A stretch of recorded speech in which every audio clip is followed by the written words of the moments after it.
Hi, today we are talking about signatures, standard versus non-standard, presented to you by the Pennsylvania Association of Notaries. Let's first talk about you, the notary, and your signature when you are notarizing documents. Every time you place your official stamp down, you must have an original signature. You must sign your name as it appears on your notary commission, and your stamp and signature should be close to one another without overlapping. Now let's take a closer look at your signature. You have two options when signing your name as the notary. You can either sign legibly so that your signature is easily read, or sign your preferred signature, which may not be legible, and then print your name adjacent to your signature. Now let's talk about your customer signature. As the notary, you will need to witness or verify your customer's signature. Most common for notarizations is the customer signing their own name. John Doe is signing John Doe's name. A common question that we hear is how should they sign their name? For example, can John sign John Thomas Doe? We recommend as a best practice to tell your customer to sign as it appears in the document. It does run the risk of getting rejected if the signature and the printed name in the document does not match.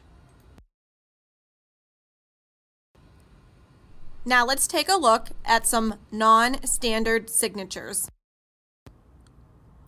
Some customers may not be able to sign or fully sign their name because of things like illiteracy or disability.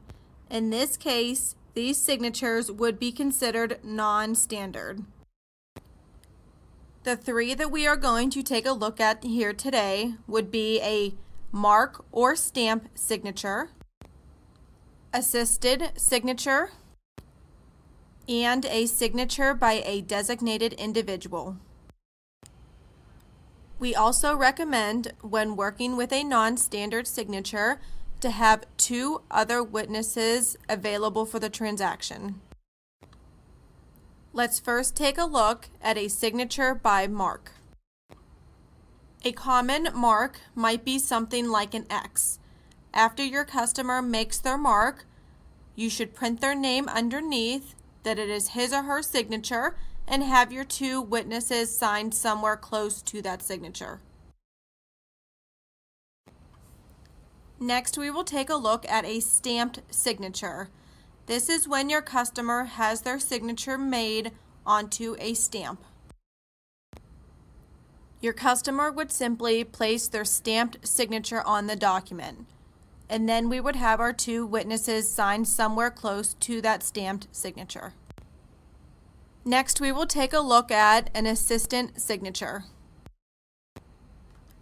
An assistant signature is used if your customer cannot make a mark or stamp on the document. They will need the help of another person to actually help them sign the document. As the notary, you should not be the person helping the customer sign.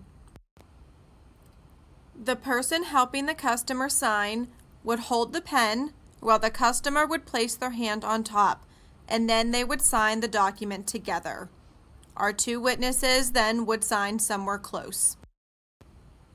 The last non-standard signature that we will look at is a signature by a designated individual. Your customer would need to communicate to you that they are allowing another individual to sign on behalf of them.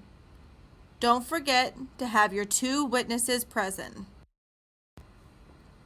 The individual would then sign their own name and state that they are signing for the actual customer, and your two witnesses would sign somewhere close to that signature. Thank you for watching this course on signatures.